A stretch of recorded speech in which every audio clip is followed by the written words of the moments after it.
जैन धर्म के संस्थापक है? ए आर्य सुधर्मा, बी महावीर स्वामी, सी पार्श्वनाथ या डी ऋषभदेव। तो सही उत्तर यहां पे हो जाता है आपका डी ऋषभदेव। ये जैन धर्म के संस्थापक है। जैन धर्म के प्रथम तीर्थंकर कौन थे?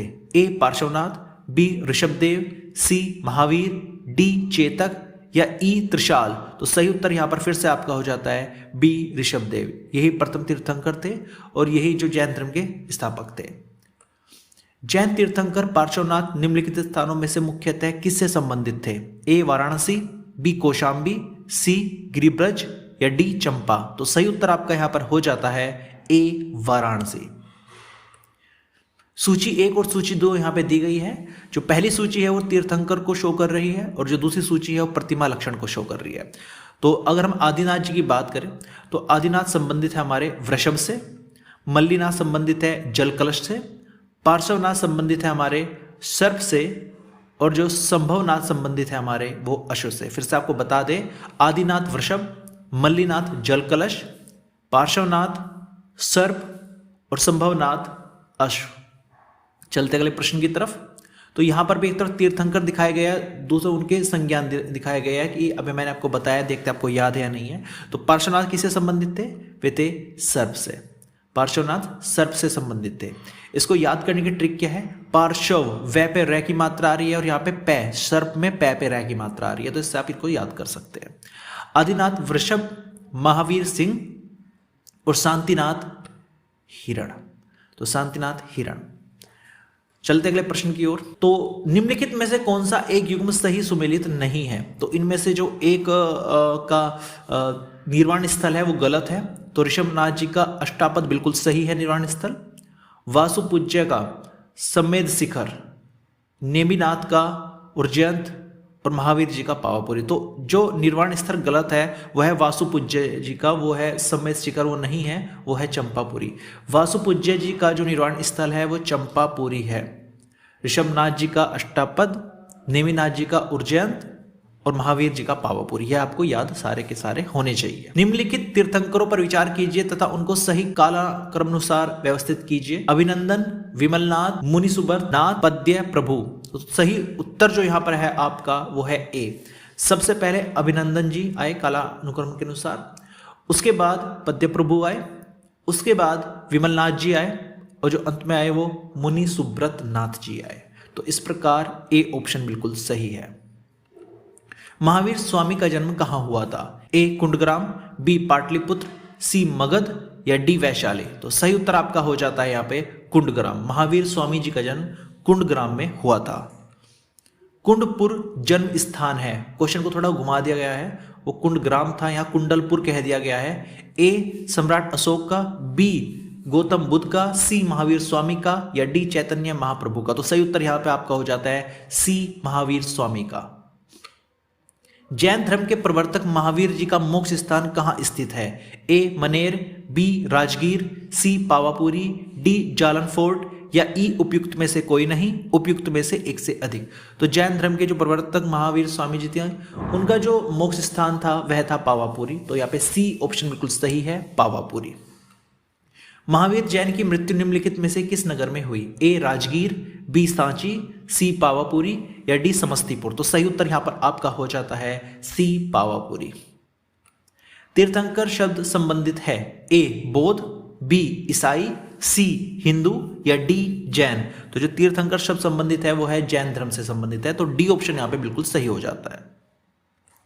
जैन तीर्थंकरों के क्रम में अंतिम कौन था? ए पार्श्वनाथ, बी ऋषभदेव, सी महावीर या डी मणिसुव्रत। तो सही उत्तर यहां पर आपको हो जाता है सी। महावीर जी स्वामी जो थे वे तीर्थंकर के क्रम में अंतिम थे। निम्नलिखित में से कौन एक जैन तीर्थंकर नहीं था? ए चंद्रप्रभु, बी नाथ मुनि, सी नेमी या डी संभव। तो सही उत्तर यहां पर आपका हो जाता है बी नाथ मुनि जी हमारे एक जैन तीर्थंकर नहीं थे। प्रभासगिरी जिनका तीर्थ स्थल है वे है ए बौद्ध, बी जैन, सी शैव या डी वैष्णव। तो सही उत्तर यहां पर आपका हो जाता है बी जैन। जैन धर्म में पूर्ण ज्ञान के लिए क्या शब्द है? ए जिन, बी रत्न, सी कैवल्य या डी निर्वाण। तो जो पूर्ण ज्ञान से संबंधित है वो है कैवल्य। तो सी ऑप्शन यहां पर सही होगा।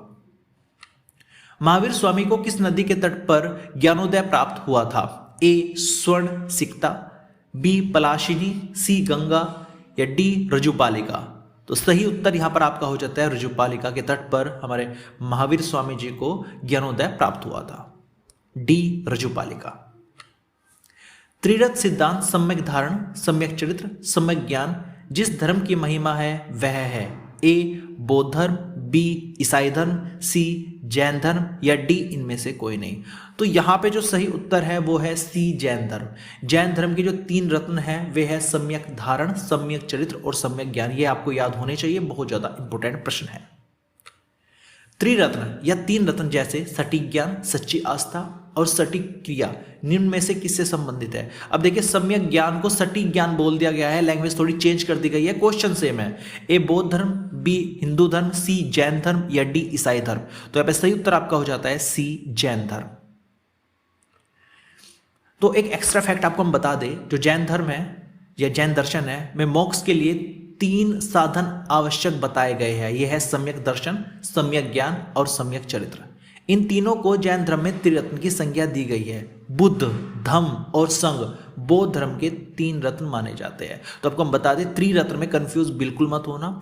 जैन धर्म के त्रिरत्न है सम्यक दर्शन, सम्यक ज्ञान और सम्यक चरित्र, और बौद्ध धर्म के जो त्रिरत्न है वे है बुद्ध, धम्म और संघ। चलते हैं अगले प्रश्न की तरफ। अणुव्रत सिद्धांत का प्रतिपादन किया था? ए महायान बौद्ध संप्रदाय ने, बी हीनयान बौद्ध संप्रदाय ने, सी जैन धर्म ने या डी लोकायत शाखा ने। तो सही उत्तर यहां पे आपका हो जाता है सी जैन धर्म ने अणुव्रत सिद्धांत का प्रतिपादन किया था। स्यादवाद सिद्धांत है? ए लोकायत धर्म का, बी शैव धर्म का, सी जैन धर्म का या डी वैष्णव धर्म का। तो हम बता दें आपको जो स्यादवाद सिद्धांत है वो जैन धर्म का सिद्धांत है। स्यादवाद संबंधित है, फिर से क्वेश्चन रिपीट हुआ क्योंकि बहुत ज्यादा इंपॉर्टेंट क्वेश्चन है। ए चरवाक से, बी जैन से, सी बौद्ध से या डी सांख्य से। तो स्यादवाद संबंधित है, आप खुद बताइए, जैन से संबंधित है।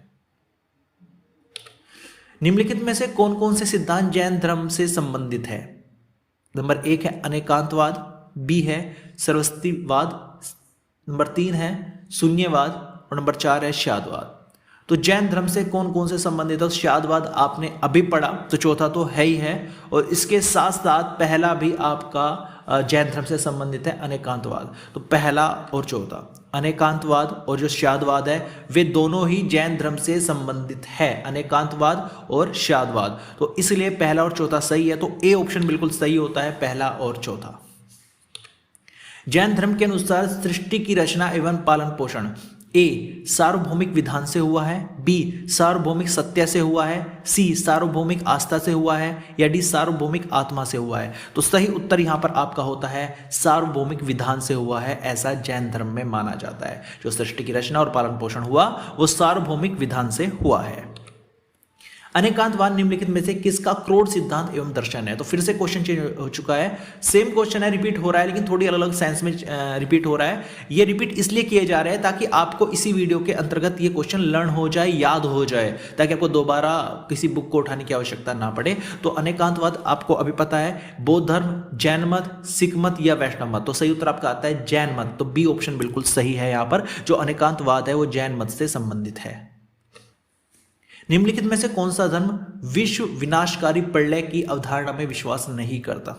ए बौद्ध धर्म, बी जैन धर्म, सी हिंदू धर्म या डी इस्लाम। तो यहां पर सही उत्तर आपका हो जाता है बी जैन धर्म। जैन धर्म का आधारभूत सिद्धांत है ए कर्म, बी निष्ठा, सी अहिंसा या डी विराग। तो सही उत्तर है आपका सी अहिंसा। जो आधारभूत बिंदु है जैन धर्म का वो अहिंसा है। तो सी ऑप्शन यहां पे बिल्कुल सही हो जाता है। यापनीय किसका एक संप्रदाय है? ए बौद्ध धर्म का, बी जैन धर्म का, सी शैव धर्म का या डी वैष्णव धर्म का। तो सही उत्तर यहां पर आपका हो जाता है बी जैन धर्म का। जो यापनीय है यह जैन धर्म का एक संप्रदाय है। भारत की धार्मिक प्रथाओं के संदर्भ में स्थानकवासी संप्रदाय का संबंध किससे है? ए बौद्ध मत, बी जैन मत, सी वैष्णव मत या डी शैव मत।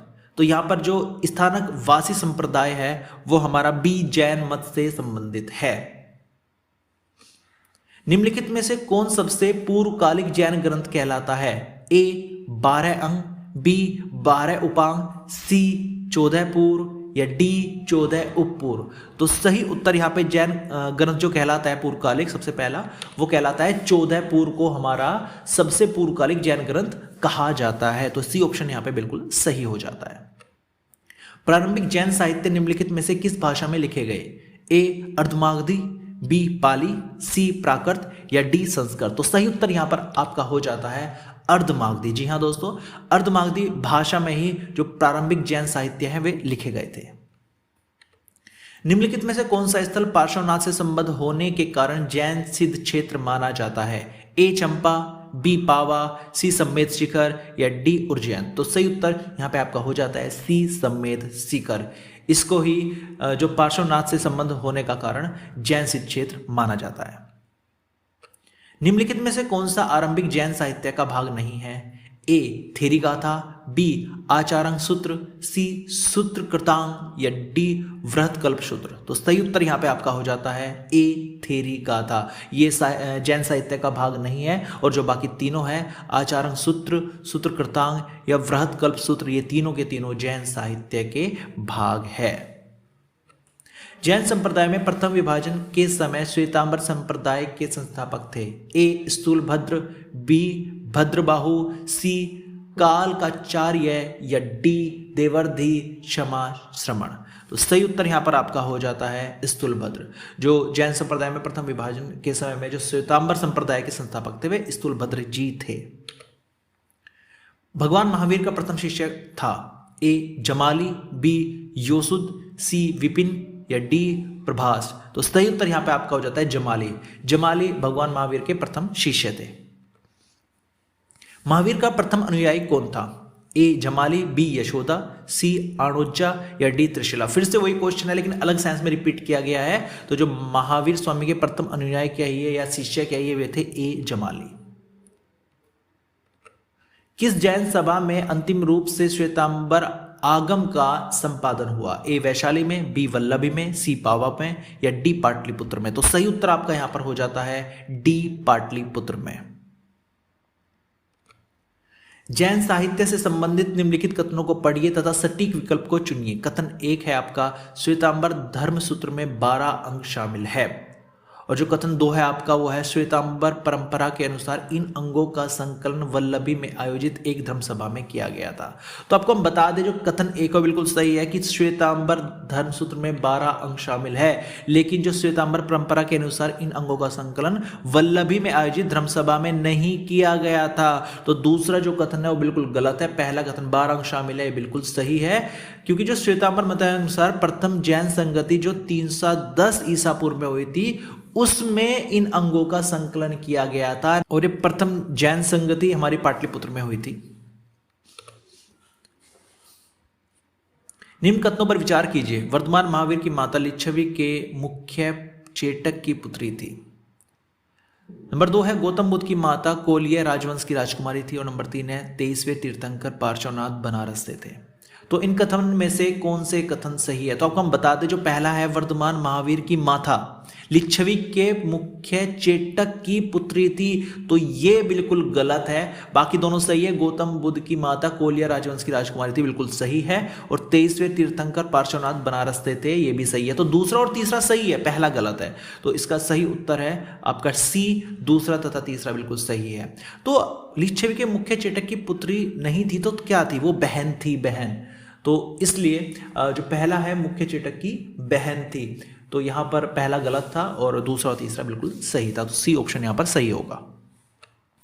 प्राचीन जैन धर्म के संबंध में निम्नलिखित कथनों में से कौन सा एक सही है? स्थूलबाहु के नेतृत्व में दक्षिण भारत में जैन धर्म का प्रचार हुआ। बी पाटलिपुत्र में हुई परिषद के पश्चात जो जैन धर्म के लोग भद्रबाहु के नेतृत्व में रहे वे श्वेतांबर कहलाए। सी प्रथम शतक ईसा पूर्व में जैन धर्म को कलिंग के राजा खारवेल का समर्थन मिला। और डी है बौद्धों के विपरीत जैन धर्म की प्रारंभिक अवस्था में जैन धर्म के लोग चित्रों का पूजन करते थे। तो यहाँ पर जो सही उत्तर है आपका वो है सी। ये बिल्कुल सही कॉन्सेप्ट है, ये बिल्कुल सही तथ्य है। बाकी जो तीन ऑप्शन है वे गलत है। प्रथम शतक ईसा पूर्व में जैन धर्म को कलिंग के राजा खारवेल का समर्थन मिला। तो खारवेल नाम आपको याद रखना है, बहुत इंपॉर्टेंट नाम है। चलते अगले प्रश्न की तरफ। निम्नलिखित में से कौन सा कथन जैन धर्म के अनुरूप है? कर्म को विनष्ट करने का सुनिश्चित मार्ग तपश्चर्या है। प्रत्येक वस्तु में चाहे वह सूक्ष्मतम कण हो आत्मा होती है। कर्ण आत्मा का विनाशक है और अवश्य इसका अंत करना चाहिए। तो यहां पर जो हमारा बिल्कुल सही ऑप्शन है वो तीनों ऑप्शन बिल्कुल सही है, तीनों ही बात बिल्कुल सही बताई गई, इसलिए डी ऑप्शन बिल्कुल सही होगा। 1 और 2 और 3। समाधि मरण किस दर्शन से संबंधित है? ए बौद्ध धर्म, बी जैन दर्शन, सी योग दर्शन, डी लोकायत दर्शन या ई इनमें से कोई नहीं। तो जो समाधि मरण है वो जैन दर्शन से संबंधित है, इसलिए बी ऑप्शन यहां पे बिल्कुल सही है। निम्नलिखित कथनों पर विचार कीजिए। दक्षिण भारत के इक्ष्वाकु शासक बौद्ध मत के विरोधात्मक थे, पूर्वी भारत के पाल शासक बौद्ध मत के समर्थक थे। तो हम बता दें यहां पे आपका केवल जो दूसरा ऑप्शन है बिल्कुल सही है। पूर्वी भारत के पाल शासक बौद्ध मत के समर्थक थे, लेकिन जो दक्षिण भारत के इक्ष्वाकु शासक बौद्ध मत थे वे भी इसके समर्थक थे, वे विरोध में नहीं थे। तो इस बात का ध्यान रखिए, दोनों ही समर्थक थे बौद्ध धर्म के, बौद्ध मत के, चाहे वे दक्षिण भारत के इक्ष्वाकु हो या पूर्वी भारत के पाल शासक हो। तो यहां पर केवल 2 उत्तर सही। आजीवक संप्रदाय के शासक थे ए आनंद, बी राहुल भद्र, सी मखली गोसाल या डी उपाली। तो जो आजीवक संप्रदाय के संस्थापक थे वो थे मखलिगो गोसाल। निम्नलिखित में से किसने प्रतिपादित किया कि भाग्य ही सब कुछ निर्धारित करता है, मनुष्य असमर्थ होता है? ए जैनियों ने, बी बौद्धों ने, सी आजीविकों ने या डी मीमांसकों ने। तो यहां पर सही उत्तर आपका हो जाता है सी आजीविकों ने। आजीविकों ने ही बताया कि भाग्य ही सब कुछ निर्धारित करता है, मनुष्य तो असमर्थ होता है, यह आजीविकों ने बताया। संप्रदाय जो नियति की अटलता में विश्वास करता था, ए जैन, बी आजीवक, सी चरवाक या डी बौद्ध। तो जो नियति की अटलता में विश्वास करते थे वे आजीवक। तो बी ऑप्शन यहाँ पे बिल्कुल सही है। तो सूची 1 और सूची 2 का मिलान करना है आपको। एक तरफ आचार्य है, एक तरफ सिद्धांत है। तो बात करते हैं लकुलीश की। तो इनका सिद्धांत क्या था? पाशुपत। जो नागार्जुन थे उनका जो सिद्धांत था वो था शून्यवाद। वेरी वेरी इंपॉर्टेंट, बी जो है नागार्जुन वाला ये बहुत ज्यादा इंपॉर्टेंट है, शून्यवाद इसका उत्तर है। भद्रबाहु का जो सिद्धांत था वो था जैन, और जो गोसाल का सिद्धांत था वो था आजीवक। फिर से आपको बता दें, लकुलीश का पाशुपत, नागार्जुन का शून्यवाद, भद्रबाहु का जैन और गोसाल का आजीवक। बराबर की गुफाओं का उपयोग किसने आश्रय गृह के रूप में किया? ए आजीविकों ने, बी थारुओं ने, सी जैनों ने या डी तांत्रिकों ने। तो जो बराबर की गुफाओं का उपयोग किया वो ए आजीविकों ने किया था। आप देख सकते हैं आजीविकों से कितने सारे प्रश्न बन रहे हैं, इसलिए इनके प्रश्न को बिल्कुल अवॉइड न करें। उत्तर प्रदेश में बौद्ध एवं जैनियों दोनों की प्रसिद्ध तीर्थ स्थली है। ए सारनाथ, बी कौशाम्बी, सी कुशीनगर या डी देवीपट्टन। तो यहाँ पे सही उत्तर आपका हो जाता है बी कौशाम्बी। यह है बौद्ध और जैनियों दोनों की प्रसिद्ध तीर्थ स्थली, और ये कहाँ है? ये उत्तर प्रदेश में है। निम्नलिखित में से कौन सा एक कथन सही नहीं है? ए श्रवण बेलगोला स्थित गोमतेश्वर की प्रतिमा जैनियों के अंतिम तीर्थंकर को दर्शाती है। बी भारत का सबसे बड़ा बौद्ध मठ अरुणाचल प्रदेश में है। सी खजुराहो के मंदिर चंदेल राजाओं द्वारा बनाए गए थे। और डी है होयसलेश्वर मंदिर शिव को समर्पित है। तो सही उत्तर यहाँ पर तीनों है। जो ए ऑप्शन है वो बिल्कुल गलत है कि जो श्रवण बेलगोला स्थित गोमतेश्वर की प्रतिमा जैनियों के अंतिम तीर्थंकर को दर्शाती है, यह बिल्कुल गलत है। बाकी जो तीनों है वे बिल्कुल सही है।